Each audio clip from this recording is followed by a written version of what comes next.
मुख्यमंत्री युवा उद्यमी अभियान जनपद सहारनपुर में आयोजित आज के इस कार्यक्रम में मंच पर उपस्थित सूक्ष्म लघु मध्यम उद्यम विभाग के मंत्री श्री राकेश सचान जी,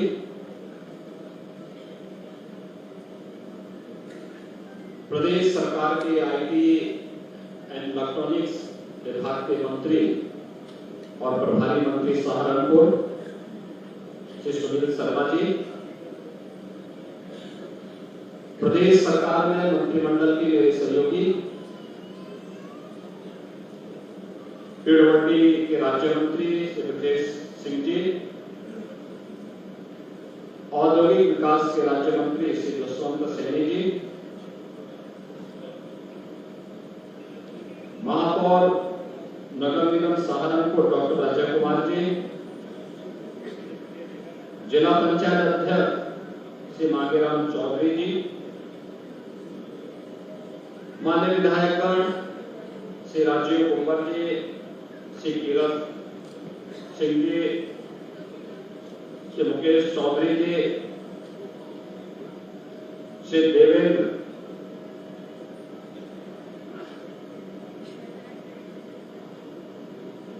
नीम जी, विधान परिषद सदस्य श्री चंद्र शर्मा जी, भारतीय जनता पार्टी के जिला के अध्यक्ष श्री महेंद्र सिंह जी, महानगर अध्यक्ष श्री शीतल बिश्नोई जी,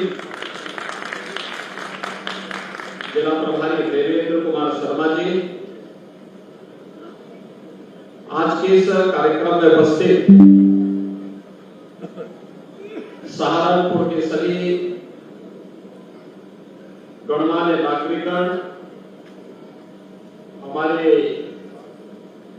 युवा उद्यमी साथियों, बहनों और भाइयों,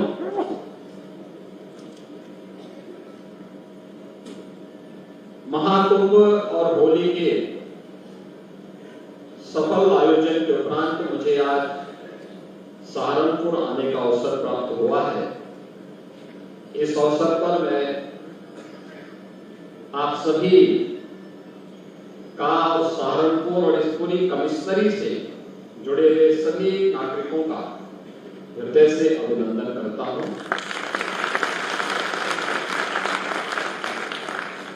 मैं जब सहारनपुर आता हूं तो मुझे यहाँ के ऊर्जावान उद्यमी और युवाओं, यहाँ के अन्नदाता किसानों से बहुत कुछ जानने और सीखने का अवसर प्राप्त होता है। एक अलग ही ऊर्जा सहारनपुर के अंदर देखने को मिलती है और उस ऊर्जा के साथ जब डबल इंजन की सरकार की ताकत जुड़ती है तो सहारनपुर जैसे जनपदों को अपनी एक नई पहचान प्राप्त होती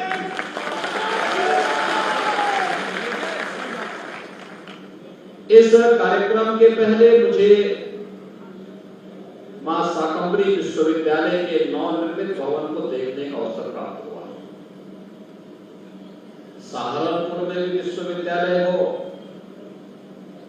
यह आज से 10 वर्ष पहले कल्पना थी। 5 वर्ष पहले तक कोई सोच भी नहीं सकता था कि यह हो सकता है, लेकिन डबल इंजन की सरकार ने सहारनपुर में मां शाकंभरी के नाम पर विश्वविद्यालय का निर्माण कर दिया है।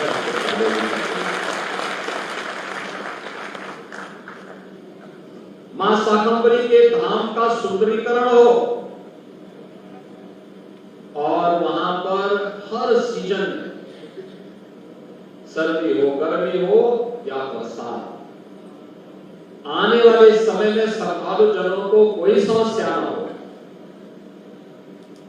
आज इसके बाद हमारी बैठक होगी, बैठक के बाद फिर मुझे वहां जाकर के ये सब देखना है कि कैसे ये सब हो सकता है, उसको भी हम पूरा करें।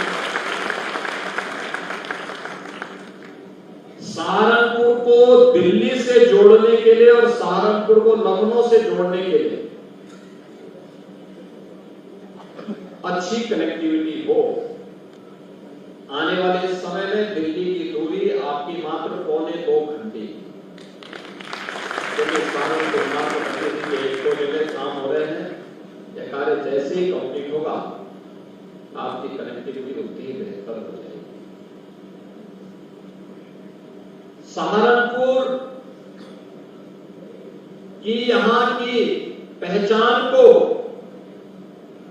एक वैश्विक मान्यता मिले, वन डिस्ट्रिक्ट वन प्रोडक्ट के माध्यम से फूड कार्बिंग को आज वैश्विक मान्यता मिल रही है। लगभग 1000 करोड़ रुपए का यहाँ का फूड कार्बिंग का प्रोडक्ट एक्सपोर्ट हो रहा है, यानी दुनिया की मार्केट में पहुंच रहा है। ये कारीगर पहले भी थे, हस्तशिल्पी पहले भी थे, लेकिन पिछली सरकारों को उन्हें वोट बैंक बनाने से ही फुर्सत नहीं थी। उनके उत्थान के लिए ईमानदारी पूर्वक प्रयास हो, उनको डिजाइन मिल सके, उनको टेक्नोलॉजी मिल सके, उनके लिए पैकेजिंग की व्यवस्था हो सके और उनको एक्सपोर्ट की भी सुविधा प्राप्त हो सके। पिछली सरकारें इस पर कहां फुर्सत थी। जब प्रदेश का मुखिया 12 बजे सो के उठेगा तो तब तो क्या 12 बजे सो के उठेगा तो फिर उसको तैयार होने में 2 बज जाएंगे, फिर उनका पिकनिक का समय और अपनी मित्र मंडली के साथ समय व्यतीत करने का समय भी फिर उनका ऐसे ही गाया होता था, फिर निकल जाते थे। पब्लिक तरसती रहती थी और उल्टे उनके गुर्गे प्रदेश को तबाह करते थे। हर जिले में उन्होंने वन डिस्ट्रिक्ट वन माफिया दे दिया था।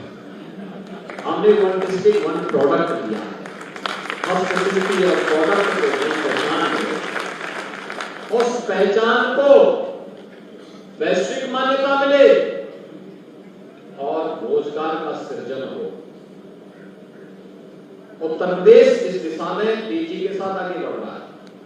आज आप देख रहे होंगे वन डिस्ट्रिक्ट वन प्रोडक्ट को देश के अंदर भी दुनिया के अंदर भी मान्यता मिल रही है। उत्तर प्रदेश के अंदर एक तरफ यहां के स्थानीय कारीगर, हस्तशिल्पी और अन्नदाता किसानों के प्रोडक्ट को वैश्विक मान्यता मिल रही है, तो रोजगार का सृजन यही हो रहा है, नौकरी यही मिल रही है, काम धाम कारोबार यही पनप रहा है। और दूसरी तरफ पिछली सरकारों के उन गुर्गों को जो वन डिस्ट्रिक्ट वन माफिया पैदा किए थे, उनको भी रसातल तक पहुंचाने का काम सरकार ने किया। और इसलिए बहनों और भाइयों, आज हम लोग एक नई स्कीम के साथ आपके बीच आए हैं, क्योंकि ये आपकी पहचान थी। आपकी उद्यमता को सम्मान मिले, आपके परिश्रम के सामने शासन नतमस्तक हो, उसको प्रोत्साहित करे। इसी के लिए सरकार आपके पास होती है। सरकार इसी के लिए बनाई जाती है। सरकार इसलिए नहीं बनाई जाती भाई भतीजावाद करके हम लोग सत्ता में लूट शुरू करते हैं। अभी आपने देखा होगा होली की खुशबू को कितना उत्साह और उमंग के साथ भरते, 60,244 युवाओं की भर्ती एक झटके में रिजल्ट निकाल करके कर दी है। सहारनपुर के बहुत सारे युवाओं को उसमें नौकरी मिली है। आपके गांव, आपके मोहल्ले के बहुत सारे युवा होंगे, बधाई दीजिए उनको। और मैं अपने माननीय विधायकों से भी कहूंगा कि अपने अपने विधानसभा में चिन्हित करिए, एक बार जब तक वो ट्रेनिंग के लिए जाते हैं एक बार बैठिए उनके साथ में, किसी होली मिलन के कार्यक्रम में बुलाइए उनको। और इसमें भी 12,000 से अधिक बेटियां भर्ती हुई हैं। आप सोचिए 1947 से लेके 2017 तक उत्तर प्रदेश पुलिस बल में केवल 10,000 महिलाएं कार्यरत थी, कुल 10,000। और हमने एक ही भर्ती में 12,000 से अधिक बेटियों को भर्ती कर दिया। और इससे पहले भी 1,56,000 भर्ती हमने की। अब मुझे बताओ जो लोग अपने समय में भाई भतीजावाद के कारण कुछ नहीं कर पाते थे, वे कहते हैं भर्ती कहाँ हो रही है। अरे देखो ने 7,244 क्या है, ये भी भर्ती है। और इससे पहले 7.5 लाख उत्तर प्रदेश के नौजवानों को सरकारी नौकरी तो दी गई है, वह भी भर्ती। अब कोई आरोप नहीं लगाता भाई भतीजेवाद का, जातिवाद का आरोप नहीं लगाता, क्षेत्र का या भाषा का आरोप नहीं लगाता। अब किसी एक गांव के लोग भर्ती नहीं हो सकते। अब तो प्रदेश के 75 के 75 जनपदों का युवा भर्ती होता है, हर नौकरी में उसका नाम आता है, वो आगे बढ़ता है। उसके लिए कोचिंग की व्यवस्था अद्भुत है, मुख्यमंत्री अद्भुत है, कोचिंग की व्यवस्था के माध्यम से हमने उसको आगे बढ़ाने का काम किया। हर युवा प्रतिभाशाली है, उसको आगे बढ़ने का अवसर मिलना चाहिए, और यह सरकार ने किया। विश्वविद्यालय यहां पर जब आगे बढ़ेगा, तेजी के साथ कार्य करना प्रारंभ करेगा, विश्वविद्यालय सहारनपुर को एक नई पहचान दे रहा है, एक नई पहचान दे रहा है। अभी हम यहाँ पे आ रहे थे, इस कार्यक्रम के पहले जो एग्जीबिशन लगी थी, प्रदर्शनी लगी थी, प्रदर्शनी को हम देख रहे थे। कई स्टॉल ऐसे थे जिसमें उन्होंने मुख्यमंत्री युवा उद्यमी योजना के अंतर्गत ही बैंक से लोन लिया था, और आज कुछ ही दिनों के अंदर उनका कारोबार आगे बढ़ गया। याद रखना, बिजनेस में व्यक्ति के अंदर संतुष्टि का भाव हो, अनावश्यक लालच न हो, और मेहनत करने का जज्बा हो। जिस क्षेत्र में प्रवेश कर रहे हैं उनकी जानकारी हो, और उस जानकारी के आधार पर हम आगे बढ़ सके, तो कोई समस्या नहीं आ सकती। डबल इंजन की सरकार जब कार्य करती है तो उसके लिए लोकहित और राष्ट्रहित सर्वोपरि है, और उस लोकहित और राष्ट्रहित को ध्यान में रख करके हम किसी कार्यक्रम को आगे बढ़ाते हैं। महाकुंभ का आयोजन अभी हुआ है 13 जनवरी से लेकर 26 फरवरी के बीच 45 दिन के आयोजन।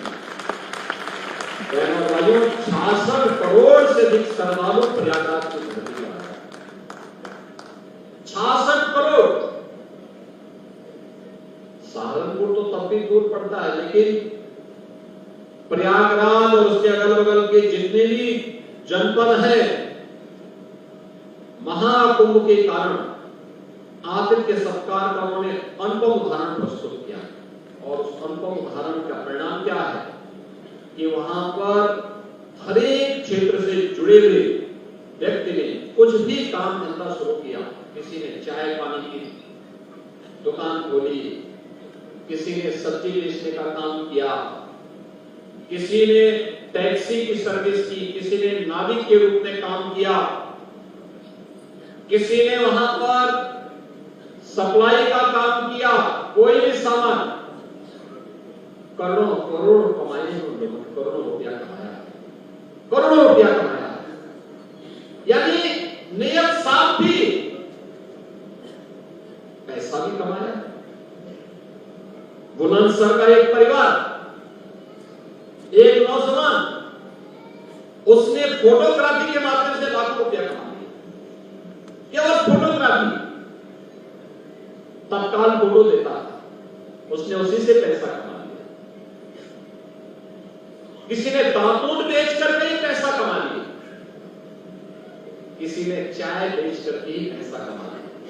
एक चाय का स्टॉल था, हम उससे पूछते थे भाई कितना पैसा कमाए, वो कहता था प्रतिदिन जो है मैं 50 से 60 लाख रुपया कमा देता हूं।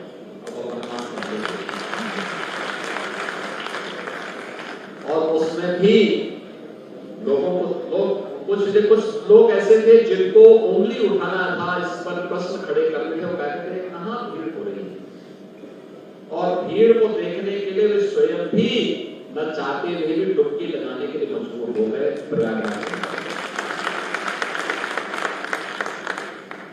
उत्तर प्रदेश को महाकुंभ ने पहचान दी। महाकुंभ की पहचान, कितना बड़ा आयोजन किया उत्तर प्रदेश प्रदेश कर सकता है, दुनिया के अंदर किसी के उसमें नहीं है।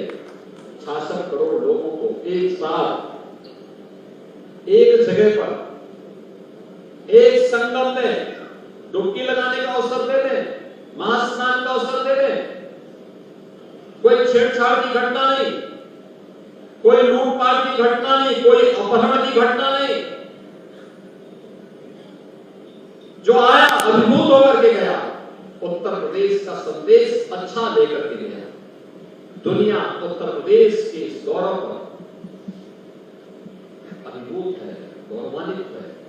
और इसीलिए महाकुंभ के बाद होली का आयोजन, जो लोग हमारे महाकुंभ के आयोजन को कहते थे कि अव्यवस्था है, जो कहते थे ये मृत्यु कुंभ है, देखा ना, होली पे अपने यहां संभाल ही नहीं पाए। कोई पर्व और त्योहार होता है, उनके यहां कर्फ्यू लग जाता है, हमारे यहां तो कर्फ्यू नहीं लगा, होली आनंद से मनाई गई। होली के बाद जुमे की नमाज भी सभी कार्यक्रम एक साथ करते हैं। जबकि जितनी मुस्लिम आबादी यूपी की है, उतनी उनकी कुल आबादी है, और तब भी नहीं समाज पा रहे, तब भी नहीं समाज पा रहे। और इसीलिए बहनों और भाइयों, अच्छा कार्य करने के लिए अच्छी नीयत चाहिए, एक सकारात्मक पहल चाहिए, टीम वर्क चाहिए, जनता जनार्दन की भावनाओं को सम्मान करने वाला होना चाहिए, भेदभाव करने वाली व्यवस्था नहीं होनी चाहिए, समाज को फूट डाल करके आपस में बांटने की दुष्प्रवृत्ति नहीं होनी चाहिए। जब भी नेक नियति से कोई सरकार कार्य करती है, तो परिणाम भी उसके नेक ही आते हैं, अच्छे ही आते हैं। जब किसी दुर्विसंधि से, दूषित मानसिकता के साथ कोई व्यक्ति या कोई सरकार कार्य करती है, तो उसके परिणाम अच्छे आ ही नहीं सकते, अच्छे आ ही नहीं सकते। और आपने डबल इंजन की सरकार के कार्य को देखा, ये वही प्रदेश है जिस प्रदेश में कोई उद्योग लगाना नहीं चाहता, कोई नहीं लगाना चाहता, भागते थे 2017 के पहले लोग, कस्बे के कस्बे खाली हो गए थे यूपी के अंदर, व्यापारी भाग गया था, उद्यमी भाग गया था, बेटियां स्कूल पढ़ने के लिए दूर रिश्तेदार में हॉस्टल में रहने के लिए मजबूर थी, किसान के ट्यूबवेल से मोटर चोरी हो जाती थी, व्यापारी या कोई भी संभ्रांत नागरिक कब बाहर जा रहा है, कब उसकी सुरक्षा खतरे में पड़ जाए, जब तक वह घर वापस नहीं आ पाता था, तब तक परिवार के लोग चिंतित होते थे कि पता नहीं क्या हो गया है। बहनों और भाइयों, इन 8 वर्षों में आपने देखा होगा, बेटी भी सुरक्षित है, व्यापारी भी सुरक्षित है, आम नागरिक भी सुरक्षित है। हाँ, माफिया और माफिया के गुर्गे असुरक्षित जरूर है, और पीड़ा तो उनको नहीं है। जो लोग इनके आका थे, जो इनको पालते थे, उनको यही पीड़ा है, कैसे ये हो गया। और इसीलिए उत्तर प्रदेश आज देश के अंदर एक बड़ी अर्थव्यवस्था बनकर के उठा। देखो, जिस उत्तर प्रदेश में जो 6ठी 7वीं अर्थव्यवस्था मानी जाती थी, बीमारू राज्य माना जाता था, आज देश की नंबर 2 अर्थव्यवस्था, नंबर 2 अर्थव्यवस्था। और जो स्पीड है यूपी की और जो स्केल है यूपी की, बहनों और भाइयों, इसको नंबर 1 की अर्थव्यवस्था बनने में बहुत देर नहीं लगने वाली, अगले 4-5 वर्षों के अंदर। और इसीलिए हम लोगों ने औद्योगिक निवेश के लिए एक नया वातावरण खड़ा किया। 33 सेक्टर में हम लोगों ने 33 हमने अपनी पॉलिसी बनाई है। कोई भी उद्यमी आ जाए, उस नीति के अंतर्गत निवेश करे, कहीं कोई परेशानी नहीं आएगी, कोई हस्तक्षेप नहीं होगा, कोई मानवीय हस्तक्षेप नहीं होगा, और नए उद्यमी भी हम तैयार कर सके। इसकी शुरुआत मुख्यमंत्री युवा उद्यमी योजना के माध्यम से प्रारंभ की जा रही है। हमें पहले वर्ष 1 लाख लोग बनाने थे और 10 वर्ष के लिए 10 लाख का हमने टारगेट रखा, लेकिन स्कीम बनाने, इस स्कीम को लॉन्च करने, इसमें समय लगा। चुनावी वर्ष होने के नाते भी हमें उसमें समय लगा। परिणाम क्या था? हम 24 जनवरी को इसको लॉन्च कर पाए और 31 जनवरी तक हमें 1 लाख युवा उद्यमी तैयार करने हैं। ये 1 लाख युवा उद्यमी, और मुझे बताते हुए प्रसन्नता है कि अब तक हम लोग 31,000 युवा उद्यमी इसके माध्यम से तैयार करने आगे बढ़ चुके हैं। 2 लाख युवाओं ने आवेदन कर लिया, यानी 1 लाख के सापेक्ष 2 लाख लोगों ने आवेदन कर लिया। 1 लाख से अधिक युवाओं के कागजात हम बैंकों को भेज चुके हैं और हमारा प्रयास है, मेरी इच्छा थी कि मैं सहारनपुर जाऊं, सहारनपुर की समस्या का समाधान भी वहां मौके पे हो सके, क्योंकि जब भी मैं आता था मुझे मेडिकल कॉलेज के बारे में भी सुनने को मिलता था। आज वहां पे नर्सिंग कॉलेज भी बन रहा है, ट्रॉमा सेंटर भी बन रहा है। यहाँ पर जब पिछली बार भी मैं आया था तो बस स्टैंड के बारे में भी चर्चा सुनने को मिली थी, उसका भी समाधान हो गया। सिटी के अंदर जल जमाव की समस्या का भी एक समाधान लेकर के आज हम लोग यहाँ पर आए हैं और मेरा अनुमान है कि इस बार तो टेम्परेरी रूप से, लेकिन अगले 1-2 वर्ष के अंदर हम उसका स्थायी समाधान भी निकालेंगे। सहारनपुर स्मार्ट सिटी है तो स्मार्ट सिटी को स्मार्ट देखना भी चाहिए, जितने भी आप लोग प्रयास करते हैं। सहारनपुर आज से 8 वर्ष पहले तक बहुत साफ सुथरी सिटी नहीं मानी जाती, लेकिन इन 8 वर्षों में जो प्रयास किया है, टीम वर्क से काम हुआ है, जनप्रतिनिधियों के साथ, प्रशासन के साथ, स्थानीय नागरिकों ने, स्थानीय निकाय ने मिलकर जो कार्य किया है, आज यह एक स्मार्ट सिटी बनने की ओर अग्रसर है। इसको और भी स्मार्ट बनाना है, उसके लिए आज हम सब यहाँ पर आए हैं और यह मुख्यमंत्री और उद्यमी एक घर में हम इसको तैयार कर सकते हैं। एमएसएमई का बहुत बड़ा बेस पहले से यूपी के पास है और याद रखना 96 लाख एमएसएमई यूनिट जो यूपी के पास हैं। उत्तर प्रदेश पहला राज्य है जो अपनी एमएसएमई यूनिट को 5 लाख रुपए की सुरक्षा गारंटी भी दे रहा है। अगर कोई आपदा आ गई, किन्हीं कारणों से उद्यमी के साथ कोई घटना दुर्घटना हो गई तो 5 लाख रुपए की सुरक्षा बीमा सरकार देगी।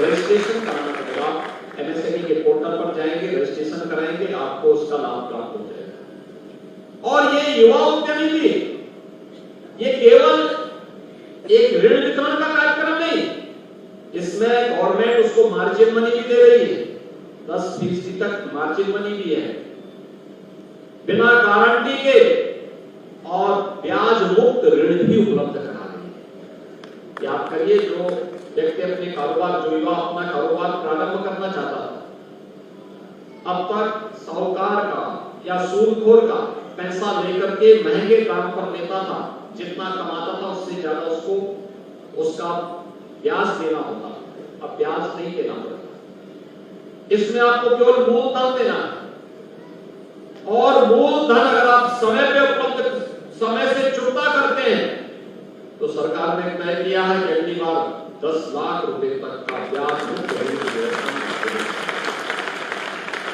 आपका मुनाफा भी बढ़ जाएगा, आपके आगे बढ़ेगा, कारोबार धीरे धीरे करके आगे बढ़ सकता है। आज मैं देख रहा था अलग अलग फील्ड में, यानी एक नए नए स्टार्टअप आप इस क्षेत्र में आगे कर सकते हैं, इसको आगे बढ़ा सकते हैं और व्यापक संभावना है।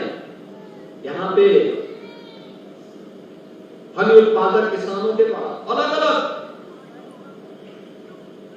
पुष्प से उन्होंने अलग अलग प्रकार की शहद बनाई है। उड कार्बिंग का कार्य कितना बेहतरीन है, कितना बेहतरीन है।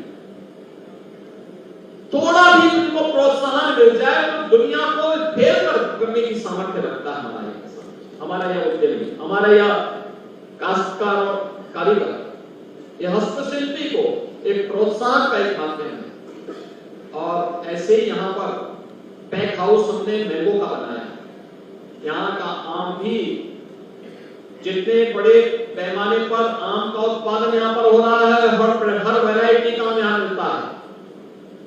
आम आज यहाँ का आम पैक हाउस के माध्यम से हम एक्सपोर्ट भी कर रहे हैं, लेकिन स्केल को बढ़ाना पड़ेगा और बड़े पैमाने पे, क्योंकि जो आम हमारे मार्केट में 45 रुपए से लेकर 100 रुपए किलो तक बिकता है, वही आम जब एक्सपोर्ट होता है तो उसका दाम उसी किसान को 800 से लेकर 1000 रुपए किलो मिलता है।